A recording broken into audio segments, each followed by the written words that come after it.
Have you ever felt like you and a guy just weren't compatible? Isn't it so sad and frustrating trying so hard to make a relationship work, but you know in your heart of hearts something is off? Well, what if I told you that compatibility issue would have been a lot more obvious from the very beginning if you were just paying attention to the right signs? Which is exactly why on today's show, we're going to be discussing 7 signs of an incompatible relationship. That way you don't waste any more time or energy investing yourself in trying so hard to make a relationship work with a man that it was never going to work out with in the first place. Point number 1 is about lifestyle. What we're really going to be discussing is the idea of severe differences in the lifestyle you might want to live with someone in a relationship with them. The idea of something like 50-50 and being a housewife. This is a perfect example of how irreconcilable differences can help you easily spot whether or not you're even going to work out in a relationship with a guy from the very beginning. Let's say you meet a guy, and in the process of you having conversation with him, one of the main questions that I want you answering and getting from him is his idea of what he thinks a successful marriage and relationship looks like. Because that answer is going to tell you a lot about your level of compatibility with a guy. If you know you're someone who you enjoy being a housewife, you enjoy taking care of kids, you enjoy cooking, you enjoy cleaning, and you enjoy the soft life. Nothing wrong with that. This is essentially your ideal lifestyle, meaning when you envision your life as a woman and when you envision your life as a wife, this is what you think of yourself doing on a day-to-day basis. This is what you think your responsibilities will be. This is what you think your role in the relationship will be. All of these things are in your mind as towards the lifestyle that you want to live. Now, let's say for the sake of example, you're not like that. And you're like hearing this and you're like taking care of kids, cooking and cleaning. Tomisin, that's so 1990s. We don't do that anymore. We're independent women. And you're like, hey, I want to be a corporate girly and I want to be going to work. I want to accomplish my goals in terms of my career, right? I have lots and lots of goals that I want to accomplish. All of those things are good, perfectly fine if that's the lifestyle you want to live. But what we want to understand when you're meeting a man is, do you guys have the same understanding of what life married is supposed to look like? Because sometimes you might make the mistake of meeting a guy, you might really like him, you might really like his vibe, you might really like your chat, you might really like his schlong, but you're not thinking about how compatible are you guys in a lifestyle sense. If the guy that you're dating has an idea that his perfect relationship and his marriage is gonna look like this, where you're a housewife, you're cooking and cleaning and you're doing a bunch of this traditional stuff, and he's the one going to work and taking care of the bills, and you're thinking to yourself, no, I wanna be working as well, and I want my own money and I wanna be able to do my own thing, well, then we've just reached an impasse of incompatibility, meaning the two of you don't have the same idea of what you want for your lifestyle. And if that's the case, then you want to avoid even dating those people in the first place, because what you're not going to do is you're not going to meet someone who has an alternative lifestyle or a lifestyle that's different from yours and try to convince them that your lifestyle is the best way to live. If you're someone that wants to be a housewife and you can't fathom the idea of going 50-50 and being a work mommy going into your corporate 9 to 5 every single day, and that makes you literally want to throw up, and the guy that you're talking to is talking about, hey, I just envision my life in a place where both of us are chipping in on bills, where we're splitting it down the middle. When that bill comes back and it's $200, we're splitting it exactly 100. In fact, if there's any cents left over, we're splitting the cents too. If that doesn't work out for you, or that makes you nauseous or disgusted, well, then you have to be honest with yourself from the very beginning and say, the lifestyle that you envision yourself living is not the same lifestyle that I envision myself living. I cannot argue you and convince you that my lifestyle is the way that you should see things, and vice versa. You're not going to argue with me or convince me that your lifestyle is the way that I should view things or what I should want for myself. Part of maturing is realizing that your own preferences are your own preferences. And then when you meet people, you want to figure out the people that are aligned with you in the most important parts of your life, these pillars, because these pillars are not something where you say, hey, we're going to compromise on this thing. If he sees you as a housewife and you want to be a work mommy, you're going to find it very difficult to even exist in a relationship at all, and vice versa the other way. So you want to be thinking and asking these questions when you meet guys and getting an understanding of what is your desired lifestyle, not just in terms of what you want to be doing in 5 years, but what do you actually see in terms of your relationship lifestyle? What is that supposed to look like, and how do you want that to be? So point number 2, we have sex desire. One of the easiest mistakes to make and one of the easiest things to overlook is your level of sexual compatibility with the guy that you're meeting. Everyone has a little bit different way of going about things. Nobody is wrong in the way that they prefer things to be for themselves. It's the same thing with your sexual desires. Everyone is into something a little bit different. But what you want to understand when you're going into dating someone, even in the very early stages of dating, you want to kind of have discussions about things to get an understanding of how that other person's mind works, because that will tell you a lot about how things will transpire in the future and whether they'll work properly or whether you'll be very discouraged with how they're working. Let me explain this to you. Well, the guy that you're dating, he's pretty vanilla. His idea of good sex is I love you and missionary and cuddles. He just likes to do the basics and he thinks that that's perfectly fine. You're on the naughty side of things. So your idea of good sex is getting tied up. Let's say you're slapped, some dirty talk. Let's be honest with ourselves. The reason that I'm pointing this out, because even though it feels a little bit uncomfortable for us to all sit here and talk about, we have to be honest with ourselves about the level of compatibility we have with the person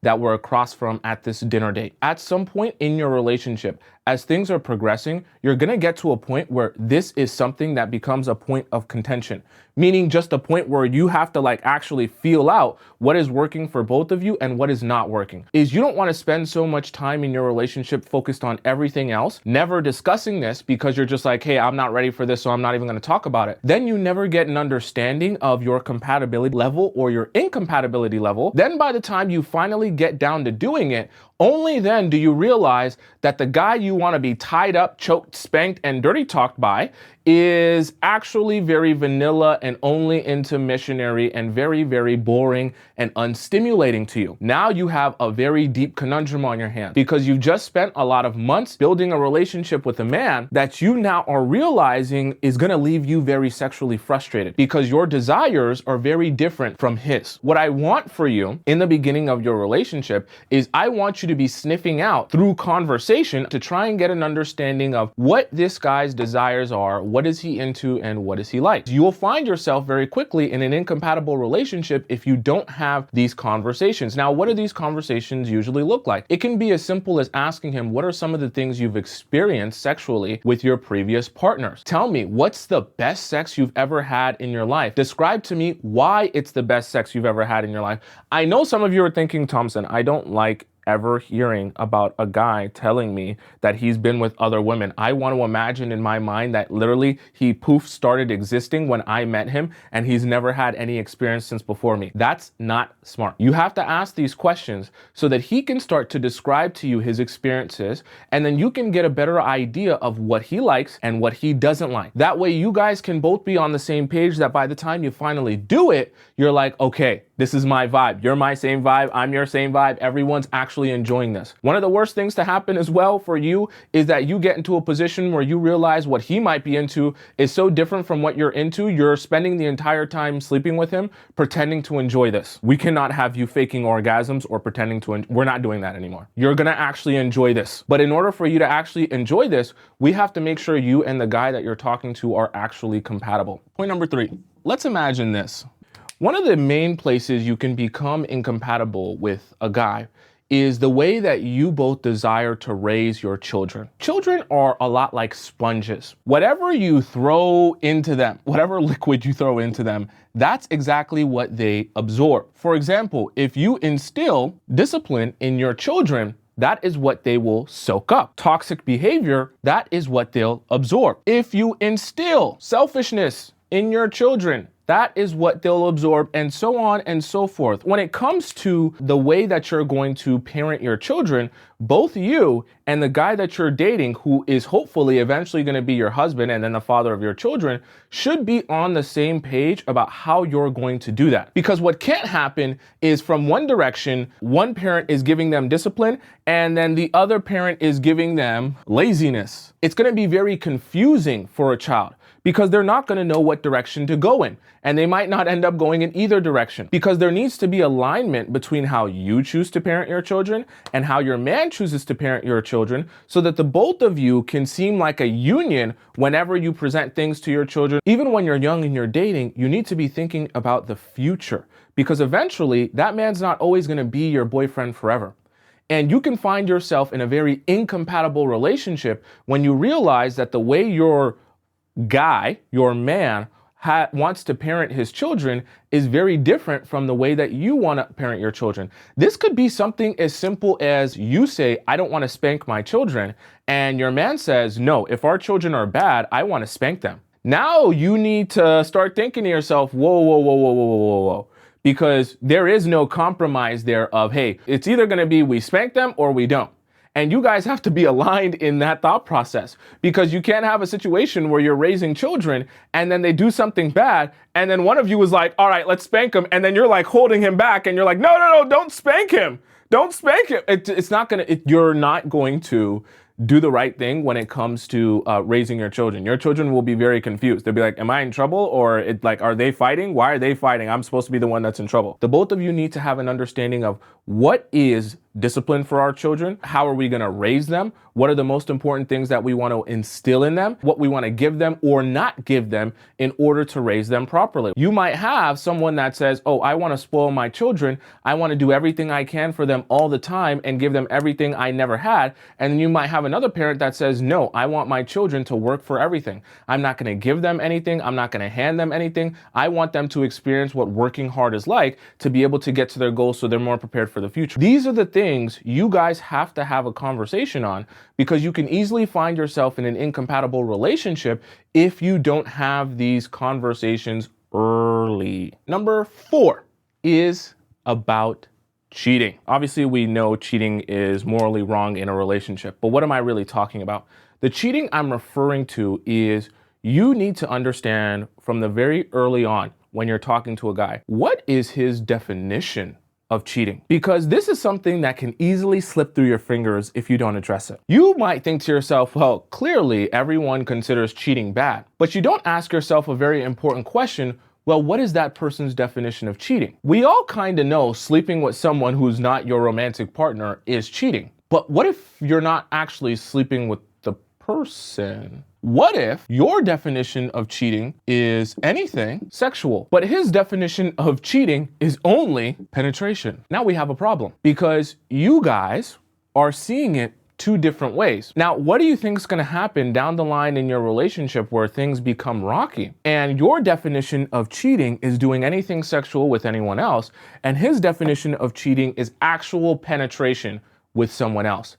That means there's kind of a window of opportunity where he can do something that's not considered cheating to him, but considered cheating to you. And you want to know who suffers? It's the person who has to have the conversation or hear about it afterwards and say, wait a second, that definition of what you just said, that's cheating to me. And then they say, oh, my bad, that was never my definition of cheating, but it's already done now. You can even have situations like this. You might have emotional cheating here, and he might say he can talk to anyone. This can even be something that's the other way around. He might say any sort of flirting is emotional cheating, and you might be the one that says, hey, if I talk to someone and I flirt with them, that's not necessarily cheating. What I want you to be thinking about is, hey, what are these definitions of cheating? What do you consider cheating? What have you ever experienced before in your life? You might be someone that says, hey, a DM is cheating. If you DM a girl and you're messaging her some flirty stuff, or you're talking sexual to her, that's cheating. If you're with me and we're in a romantic relationship,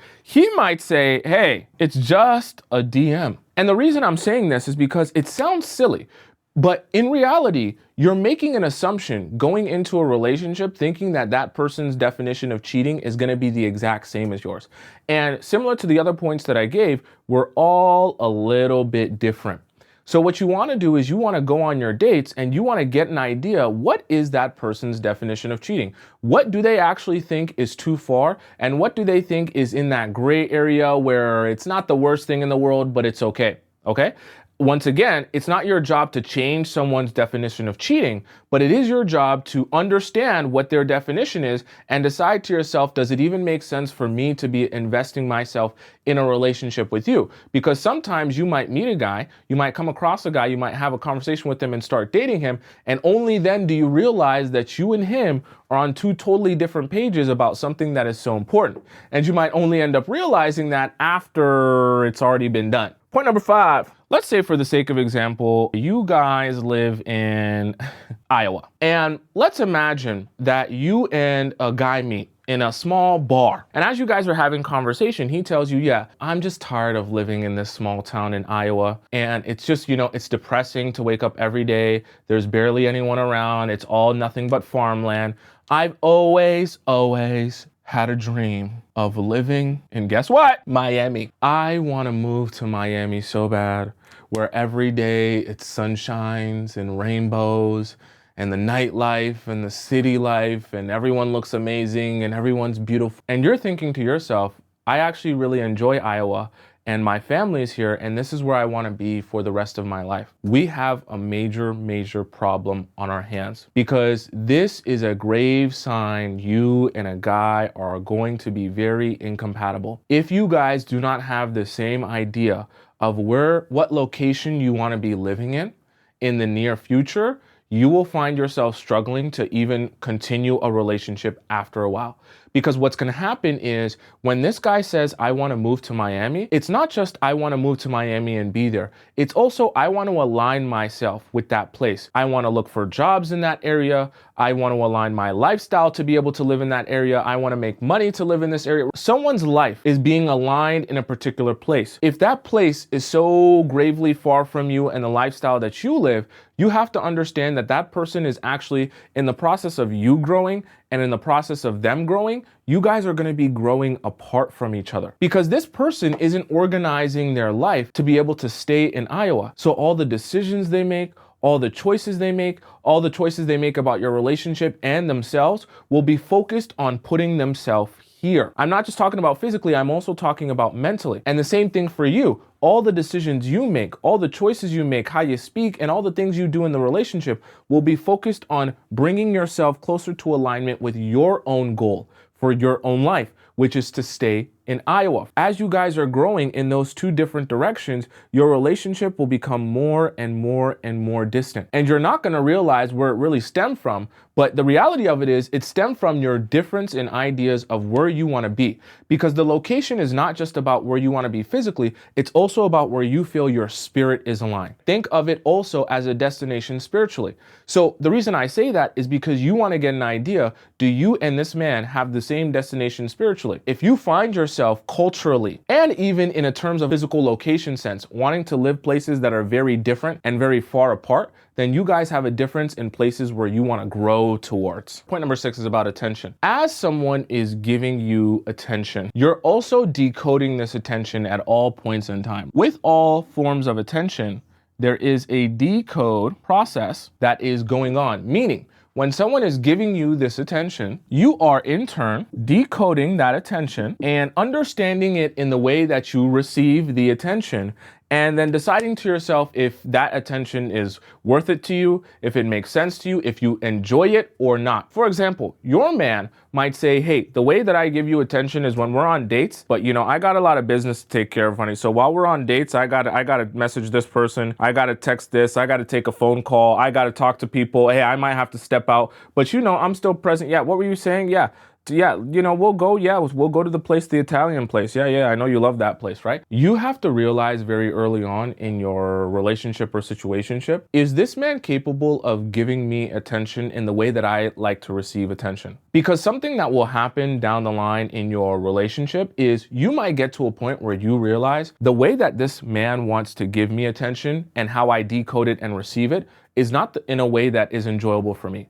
In fact, it's very frustrating to me. And you might also find that vice versa, the way that I give attention to him or show him attention and how he decodes it is not in a way that's even working for him. He seems to be very dissatisfied with how I show him attention or the feeling of the lack of attention that I give him, even though I feel like I'm doing a lot for him or showing him a lot of care and attention. This can happen on both ends of the spectrum. So something that you need to be paying attention to is, do we like the way that we show each other attention? Or is there a little bit of a misunderstanding here that we're constantly having because the way we're receiving that attention is not in line with the way that we would desire to receive attention? Paying attention to how you feel in terms of the focus and the energy from that man. If you constantly feel deprived of his attention, if you constantly feel neglected in the relationship, because attention is important for everyone. If you feel that emotional neglect from the very beginning of your relationship, that process and that cycle will continue. Because every time he's giving you what he considers to be attention,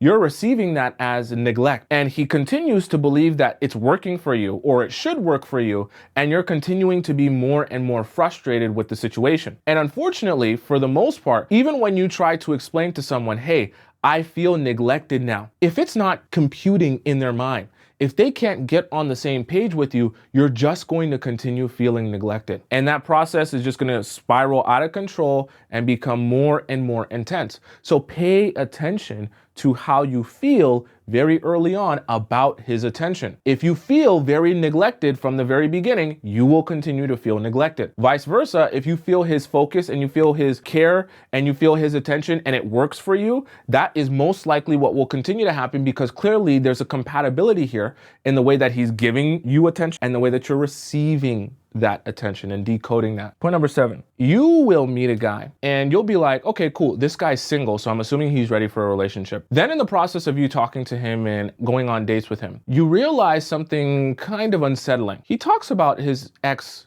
a lot, not a bad thing, but when he's talking about his ex, you kind of feel like he's not over her. And then you start thinking to yourself, okay, I hear him describe his ex, and then I hear him describe the things that he likes, and it just sounds exactly like his ex. Then as I'm dating him, I hear him tell me about the things that he would like me to do, the ways that he would like me to dress, the ways that he would like me to talk, and it kind of feels like he wants me to be his ex. Because his ex, let's say a gym girl, that's what he also wants for me. Let's say his ex and him, right, let's say they did business together. That is what he's trying to get me to do with him, right? Let's say his ex's favorite thing to wear was a red dress, and that is exactly what he's trying to get me to wear as well. After a while, you'll start to realize this thing, that this guy doesn't really necessarily want you to just be you.